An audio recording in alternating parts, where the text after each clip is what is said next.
10월 12일 쓰미타임입니다. 오늘 말씀은 사도행전 11장 19절 한 절 우리 읽도록 하겠습니다. 그때에 스데반의 일로 일어난 환란으로 말미암아 흩어진 자들이 베니게와 구브로와 안디옥까지 이르러 유대인에게만 말씀을 전하는데. 아멘. 여러분, 오늘 아침에 새벽에 일어날 때 어떤 생각을 하고 일어났습니까? 오늘 말씀이 우리가 지금 하고 있는 생각이 나라는 겁니다. 그러면 우리가 지금 무슨 생각을 하고 있어야 될까요? 그죠? 어떤 생각, 많은 사람들은 다 생각을 하고 살지 않습니까? 그 생각 속에 이끌려 살아가기도 하는데 우리는 무슨 생각을 해야 되겠습니까? 예, 지금도 하나님이 이 시간 성삼위 하나님이 내게 임할 수 있도록 기도하는 겁니다. 그리고 내 속에 이 보좌의 응답, 그리고 보좌의 능력 9가지가 내게 임할 수 있도록, 이것이 임해야만이 어떻게 해요? 이 시대 살릴 수 있는 3가지 축복이 우리에게 임한다는 겁니다. 그래서 이 부분이 오늘 내가 누리고 이것을 전달하는 것이 어떻게 할까 이렇게 생각해야 된다는 것입니다. 그래서 그러면 오늘 말씀이 흩어진 자들인데, 이 흩어진 자들의 목표가 뭐겠습니까? 이 사람들은 보통 흩어진 자들이 노예되고 포로되고 속국되고 유랑민되어진 것입니다. 그래서 이 사람들의 목표는 뭡니까? 이런 생각을 하고 있을 때 어떻게 해요? 내가 왜 노예되었을까? 포로, 속국의 이유를 안다는 것입니다. 그래서 지금 우리가 RUTC 운동을 하고 있는데 3부터 시작해가지고 지금 5차, 그죠? RUTC 운동의 목표를 향해서 우리가 달려가고 있습니다. 그러면 제4 RUTC 운동은 무엇입니까? 지금 세상에로 보면 유명한 단체들이 참 많은데 이거 단체들 때문에 우리들에게 지금 후유증이 온다는 겁니다. 그리고 또 3단체, 그죠? 이 3단체와 강대국들이 굉장히 전 세계를 망하는 길로 이끌고 있다는 겁니다. 그래서 이거를 해결해야 되는데, 이걸 해결하는 게 지속적으로 되어져야 되는데, 이걸 끊어지면 어떻게 해요? 계속 또 문제가 일어난다는 겁니다. 그래서 이게 제5차 RUTC 운동은 이 운동을 한다는 겁니다. 계속 이 단체들을, 그죠? 이 속에서 우리가 문제를 어떻게 해결할 것인가, 이걸 지속하는 거. 그게 이제 제5차 RUTC 운동이 되는 겁니다. 그래서 오늘 말씀해 보면은, 우리가 시공간 초월, 이 말씀을 알아들으면은요, 시공간 초월에 대한 또한 답도 우리가 받을 수 있다는 겁니다. 우리 성경에 보면 요셉이 미디어 시대가 아니었잖아요. 요셉이 살고 있는 시대에는. 그런데 요셉은 어떻게 했습니까? 그런 시대가 아닌데도 가서 애굽을 살려냅니다. 그리고 모세는 어떻게 합니까? 글을 써가지고 미디어 시대가 아니었는데도 이런 축복을 누리게 됩니다. 바울도 마찬가지입니다. 바울은 14권의 선지서를 가지고 미디어 시대가 아니었는데도 어떻게 해요? 비대면 대면화 시대를 통해 가지고 완전히 세계를 장악하게 되어집니다. 오늘 성경에 보면은 사도행전 1장 14절에 보면은 이 사람들이 사실 감람산에서 파송되어 가지고 시공간 초월에 답을 가진 사람들입니다. 어떻게 해요? 이 사람들이 이 답을 가지고 어떻게 합니까? 내려왔습니다. 이 답을 가지고 와가지고 이제 기도한 것입니다. 그죠? 이 사람들이 모여가지고 드디어 사도행전 2장에 시공간 초월에 이제 그런 일들이 일어나지는 겁니다.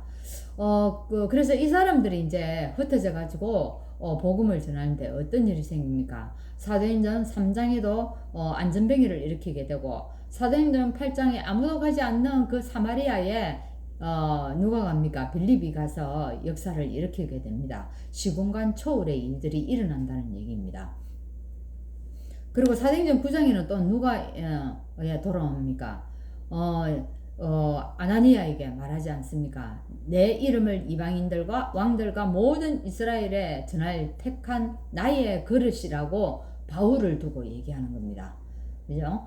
그리고 사도행전 11장에도 또 이 이제 안디옥 교회에 핍박으로 예루살렘 교회의 핍박으로 말미암아 그 예루살렘에 있던 제자들이 흩어집니다. 흩어져 가지고 이 사람들이 안디옥에서 교회를 세우지 않습니까?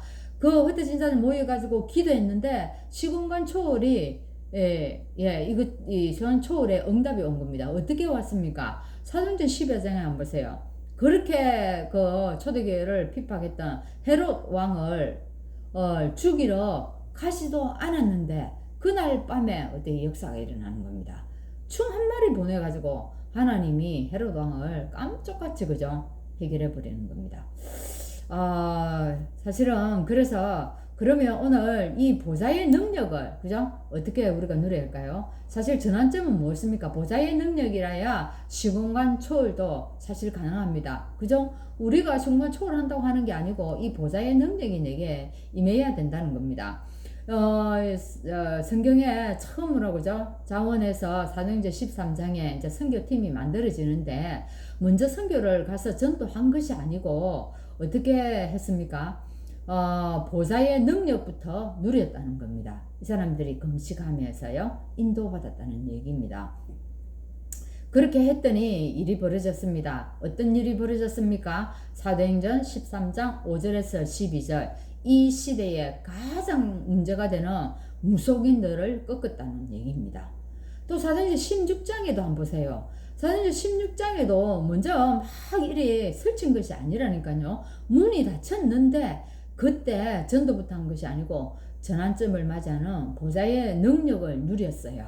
누리니까 그때 이 시대에 가장 문제가 되는 귀신 들린 자, 점쟁이를 완전히 고치는 역사가 일어났습니다. 그것이 사도행전 16장 16절에서 18절에 나온 얘기지 않습니까? 그리고 사도행전 19장, 이 13장, 16장, 19장은 이 바울이 대표적으로 전도한 현장이지 않습니까? 그 시대를 보고 실제로 이때도 사도행전 19장에 막 이 역사가 먼저 일어난 것이 아니고 여기서 어떻게 했습니까? 사실은 여기서 마가 다락방에 일어난 역사를 다시 재현시키지 않습니까? 그대로 이 역사를 받으니까 어떻게 해요? 완전히 에베소에 진짜로 놀라운 일들이 일어났다는 얘기입니다. 이런 역사를, 이런 하나님의 보좌의 능력을 가지고 현장을 살려낸 것입니다. 이렇게 될 때 우리가 무엇이 보여지겠습니까? 바울이 이렇게 되어질 때 에베소에서 본 게 뭡니까? 그게 로마도 보아야 하리라. 이 얘기입니다. 우리도 마찬가지입니다. 이렇게 되어질 때 237과 5천 종족을 살리는데 그때 종착역이 어딘가 이렇게 이제 보여진다는 얘기입니다. 그래서 우리 후대들은 어떻게 해야 되겠습니까? 우리 후대들은 지금까지 나와 있는 학문들이 참 많이 있습니다. 그죠? 그리고 이론도 많습니다. 이것을 초월할 수 있는 능력이 있어야 된다고 얘기합니다. 그리고 지금도 우리나라에 특히 그게 심하죠. 사상과 이념이 이는 논쟁들이 너무나 심합니다. 이것 또한 초월할 수 있어야 된다는 겁니다. 초월해야만이 이 사람들을 살릴 수 있다는 얘기입니다. 그리고 지금 교회는 어떻습니까? 교회는 틀린 교회가 너무 많습니다. 교회는 그리스도를 보좌화시키는 그런 교회가 되어야 된다는 얘기입니다. 그래서 우리 렘넌트들이 흩어져서 해야 될 일이 있습니다. 그죠? 오늘 하신 말씀입니다. 그리고 이 흩어져서 237과 5천 종족 살리기 위해서는 오늘 학문과 이론과 사상과 이념들을 다 초월하고 정말 우리 틀린 교회들에게 보좌의 능력을 누릴 수 있는 그런 교회로 만들어야 된다는 그 얘기입니다. 오늘 우리도 이런 렘넌트들이 일어날 수 있도록 우리 기도합시다. 그죠? 우리가 기도할 때 분명히 시공간 초월의 역사가 일어나고 그 응답이 사실적으로 보여질 줄 믿습니다. 기도하겠습니다. 하나님 감사합니다. 정말로 성경에는 보면은 시공간 초월의 역사를 통하여서 비대면을 대면화하는 것처럼 해서 이 축복을 누린 것을 볼 수가 있습니다. 하나님, 우리 렘넌트들이 하나님 지어가는 그 길 속에서 하나님 정말 보좌의 능력, 보좌의 축복을 가지고 있는 현장에서 하나님 학업과 하나님 시대를 학문과 이론들을 초월하고 사상과 이념들을 초월하여서 정말로 237과 5천 종족 살릴 수 있을 만큼 보좌의 축복으로 이 능력을 갖출 수 있도록 인도하여 주옵소서. 예수 그리스도 이름으로 기도합나이다. 아멘.